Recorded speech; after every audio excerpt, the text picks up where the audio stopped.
దీనికి సంబంధించి మొత్తం ఎల్ఈడీస్ కూడా కొన్ని ఏర్పాటు చేయడం జరిగింది. సుదూర ప్రాంతాల్లో ఉన్నటువంటి ప్రజలందరూ కూడా ఈ యొక్క వారాహి సభలో పవన్ కళ్యాణ్ స్పీచ్ని వినేందుకైతే ఏ విధంగా ఉండాలి అనే అంశాలపైన కూడా 3 రోడ్ల కూడలి మొత్తం జనసందోహంతో నిండిపోతా ఉంది.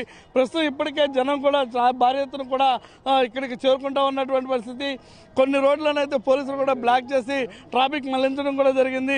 మనం చూస్తా ఉన్నాం ముందు వెనక సెంటర్గా ఉన్నటువంటి ఈ బాలాజీ నగర్ చౌరస్తాలో ఉన్నటువంటి ఈ సభాస్థలికైతే మాత్రం జన సందోహం అయితే రాబోతా ఉంది.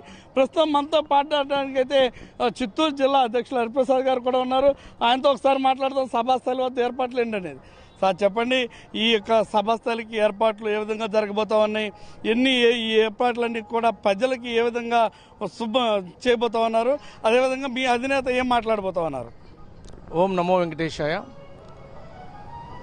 పవన్ కళ్యాణ్ గారు సనాతన ధర్మ పరిరక్షణ అనే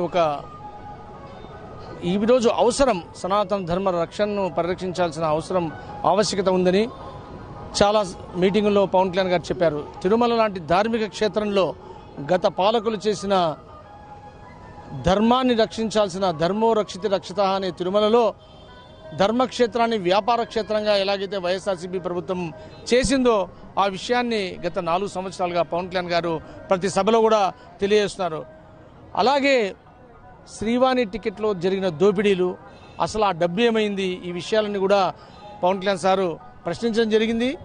కానీ ఈరోజు అధికారంలోకి వచ్చిన తర్వాత ఆ ఒక్క శ్రీవాణి దోపిడే కాదు, స్వామివారి కైంకర్యాల్లో మార్పులు, అలాగే సనాతన ధర్మాన్ని కాపాడాల్సిన ధర్మో రక్షిత రక్షిత అనే తిరుమలలో ఈరోజు ఏ విధంగా అయితే వైఎస్ఆర్సీపీ అక్రమాలు చేసిందో వాటన్నిటిని కూడా పవన్ కళ్యాణ్ గారు ఈరోజు సాయంత్రం వారాహి సభలో ఈ ధర్మ పరిరక్షణ గురించి, ఈ యొక్క ధర్మ పరిరక్షణ చేసే ఈరోజు కలియుగ దైవమైన వెంకటేశ్వర స్వామి తిరుమల క్షేత్రంలో ఏ విధంగా ఉండాలి, ఏ విధంగా నడుచుకోవాలనే విషయాన్ని కూడా ఖచ్చితంగా ప్రపంచవ్యాప్తంగా హిందువులందరూ కూడా ఈరోజు ఈ సభను వీక్షించాలని ఉన్నారు. ఇక్కడ లక్షల మందిలో వచ్చేది కాదు, ఇక్కడ నుంచి కూడా ప్రపంచవ్యాప్తంగా ఉన్న హిందువులు పవన్ కళ్యాణ్ గారి నోటి నుంచి ఈ సనాతన ధర్మ పరిరక్షణ గురించి ఆయన ఏం మాట్లాడతారని ఉత్కంఠంగా వేచి చూస్తున్నారు. ధర్మాన్ని ఈరోజు కాపాడాలంటే ఈ కలియుగదైన వెంకటేశ్వర స్వామి ఆలయంలో మొట్టమొదటగా ఆ సనాతన ధర్మ పరిరక్షణ జరగాలి. ఎప్పుడైతే ఇక్కడ పరిరక్షణ జరుగుతుందో అలాగే సనాతన ధర్మాన్ని పరిరక్షించే విధంగా అన్ని ఆలయాల్లో కూడా ఉంటాయి. గత పాలకులు ఇక్కడ ధర్మక్షేత్రాన్ని వ్యాపార క్షేత్రం మార్చడమే కాకుండా ఎన్నో గుళ్లల్లో రాముల వారి శిరచ్ఛేదన జరిగినా పట్టించుకోని పరిస్థితి, అక్కడ అంతర్వేదిలో రథం కాలిపోయినా పట్టించుకోలేని పరిస్థితి. అంటే ఈ యొక్క హిందూ ధర్మాన్ని కాపాడడంలో పూర్తిగా వైఎస్ఆర్సీపీ విఫలం చెందిందనే విషయాన్ని కూడా పవన్ కళ్యాణ్ గారు తెలియజేస్తున్నారు. ఇంకొక విషయం, అన్నింటినీ మించి తప్పు జరిగిన దాన్ని ఆయన భుజం మీద వేసుకుని ఆయన దీక్ష తీసి ఈరోజు 11 రోజుల దీక్ష తర్వాత నడిచి కాలి మార్గాన వెళ్ళి ఈరోజు స్వామివారి దర్శనం చేసుకుని ఆ మాలను తీయడం జరిగింది. ఎప్పుడైనా చెప్పే ముందు చేసి చూపించాలనే నాయకుడు పవన్ కళ్యాణ్ గారు. ధర్మాన్ని రక్షించే ముందు మనం కూడా ఎంతో ధర్మంగా ఉండాలనే విషయాన్ని తెలియజేస్తూ సాయంత్రం ప్రపంచవ్యాప్తంగా ఉన్న హిందువులకు తన మనసులో ఉన్న సనాతన ధర్మ పరిరక్షణ గురించి పవన్ కళ్యాణ్ గారు గళం విప్పుతున్నారు. తినే ముందు రుచి చూడడం ఎలాగా అనే విధంగా మనం వినే ముందు ఆయన మాటలని కూడా మన నాయకుడు పవన్ కళ్యాణ్ గారి మాటలతో మనం సాయంకాలం 4 గంటలకు సభలో విందాం. ఈ యొక్క సభకు చిత్తూరు జిల్లానే కాదు, ఇటు కడప జిల్లా నుంచి మా ఎమ్మెల్యే గారు, కోడూరు ఎమ్మెల్యే గారు వచ్చారు.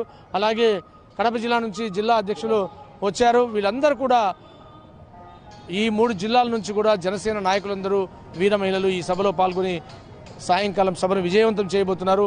అలాగే సనాతన ధర్మ పరిరక్షణ గురించి పవన్ కళ్యాణ్ గారు గళం విప్పుతున్నారు. ఇది పవన్ కళ్యాణ్ గారు చాలాసార్లు చెప్పారు, ధర్మాన్ని మన మతాన్ని మనం ప్రేమించాలి, ఇతర మతాన్ని గౌరవించాలి.